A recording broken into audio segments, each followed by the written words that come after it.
Ben trovati a voi tutti con la terza pagina della cultura, il vostro Elzeviro proposto da questa emittente di informazione.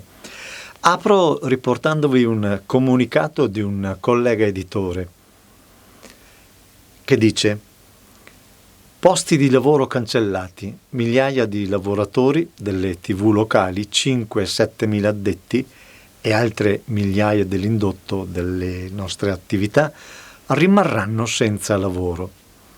Si tratta di intere aziende che hanno segnato la storia dell'informazione locale, la cultura dell'informazione locale, di partite IVA costrette a chiudere con conseguenze economiche disastrose. Disastrose non solo per le nostre aziende, per i nostri dipendenti, ma per tutto il comparto, lo ripetiamo, l'indotto collegato. Un impatto con gravi ripercussioni anche per l'aspetto politico, oltre che sociale. Non sarà più garantito il servizio di pubblica informazione e in particolare sarà violato il principio costituzionale del pluralismo dell'informazione. Sì, perché, solo per fare un esempio calzante che interessa il mondo della politica, per i nostri politici saranno disponibili solo le emittenti, quelle dei gruppi editoriali più grossi, gruppi ristretti. Ma per quanto tempo? È evidente che i prossimi saranno i grandi editori locali, perché rappresentano la democrazia, scomodi, probabilmente come lo siamo oggi noi. E si parte sempre dai piccoli e dai medi per fare piazza pulita. Ci saranno gravi ripercussioni economiche per il mondo dello spettacolo, per le mancate entrate economiche, per SIAE, LEA, SCF già in difficoltà con il Covid. Verrà meno la formazione delle nuove figure professionali da noi forgiate. Moltissime ne abbiamo forgiate nel tempo e hanno trovato lavoro in prestigiose realtà nazionali. Cosa chiediamo? Di rivedere la modalità con la quale è stato gestito l'intero sistema per accedere alla capacità trasmissiva nelle reti a disposizione di primo livello, la copertura regionale in pratica. È possibile fare un intervento, permettere alle TV di non chiudere? Sì, è possibile, scrive questo nostro collega. Basta la volontà di rispettare la democrazia, il nostro massimo valore. Questo è il testo del comunicato e in questo senso la proposta di oggi è volta a dimostrare la nostra volontà, la volontà di tutte le piccole e medie imprese editrici locali, che anche in tempi in cui era proibito muoversi, uscire, se non per motivi di lavoro giustificati, le nostre imprese hanno sempre lavorato per informarvi puntualmente. Hanno lavorato e fatto lavorare anche la cultura, i musicisti, dimenticati da tutti. Operando nel pieno rispetto della legge, abbiamo realizzato, grazie a loro, permettetemi di dirlo, un piccolo capolavoro.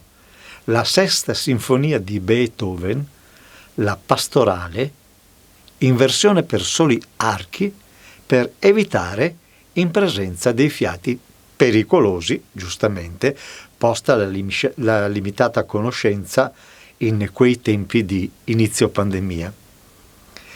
Il concerto ha inoltre meritatamente esaltato il lavoro di un nostro eccellente musicista, Mattia Tonon, che stava pubblicando per Helvetia, prestigiosa casa editrice svizzera, un importante lavoro sulla composizione di Dione abbandonata di Giuseppe Tartini, che appunto Mattia Tonon interpreterà all'inizio del concerto. E a seguire, subito dopo, sempre di Tartini, ascolteremo la Sinfonia 551 in Re maggiore, solista un altro nostro grande professionista, il violinista Luca Mares. In conclusione, come promesso, la Sesta di Beethoven, la pastorale, e sentirete che magia sotto la direzione del maestro Sini. Va solo aggiunto che allora ricorrevano i 250 anni della morte di Tartini, fondatore nella seconda metà del del 1700, della scuola internazionale, la prima mai esistita al mondo. Mi pare che nessuno l'abbia mai ricordato questo. Un atto di coraggio, un atto di coraggio e volontà, quello di mantenere viva la cultura nel pieno rispetto della legge, anche quando le era preclusa ogni possibilità di lavorare. Ebbene sì, con la forza di volontà, l'umiltà e l'aiuto di un grande parroco. Con il cappellano, vedrete, erano gli unici nostri due spettatori presenti. Per dire che le modeste imprese dell'informazione locale sono riuscite a dare testimonianza e mettere in onda la cultura, che non va dimenticata. Purtroppo era abbandonata da tutti, ma è un problema di chi l'ha abbandonata. Anche la cultura dell'informazione locale non va dimenticata e abbandonata. Un'ultima noticina. Sotto appare l'Iban, della nostra associazione, un puro caso. Avremmo dovuto rifare tutto il montaggio per toglierlo e non possiamo permettercelo. Diamo parola che se per caso arrivasse qualcosa sarei impegnato per una nuova produzione. Mi pare che abbiamo dimostrato che non abbiamo scopo di lucro, quindi arrivasse qualcosa sicuramente lo investiamo in produzioni. Buon ascolto.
In bis facciamo un concerto per violino e arti di Tartini, visto che poi 250 anni dalla morte, e grazie. L'adagio dal concerto di 96. Luca Mare Salvini.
Diciamo di sì, è stato un piccolo capolavoro.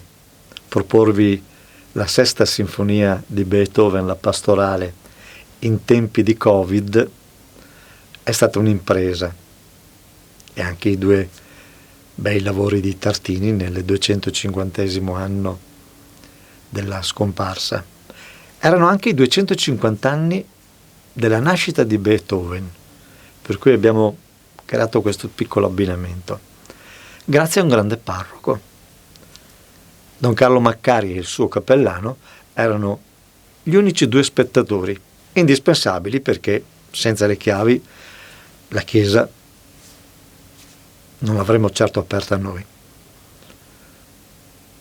Voglio ringraziare tutti i musicisti, bravissimi, stupendi, ma soprattutto ci hanno dato il piacere di avere fatto qualcosa per loro, di avere fatto qualcosa per la cultura. Non è rimasta ferma la cultura, malgrado la pandemia. Ed oggi, grazie anche ad un ministro della cultura, il ministro Franceschini, che ha saputo guardare oltre, c'è la possibilità di andare a teatro, c'è la possibilità di assistere alla cultura in presenza, di andare in auditorium, e mi raccomando, cerchiamo di rispettare le regole. Qualche difficoltà sta emergendo, però noi italiani siamo gente speciale. Quando vogliamo riusciamo. Cerchiamo di fermare questo DPR 146 che sta mettendo sulla strada molta gente, sta facendo chiudere l'informazione locale. Cerchiamo di sopravvivere, perché no? E ce la faremo. Grazie.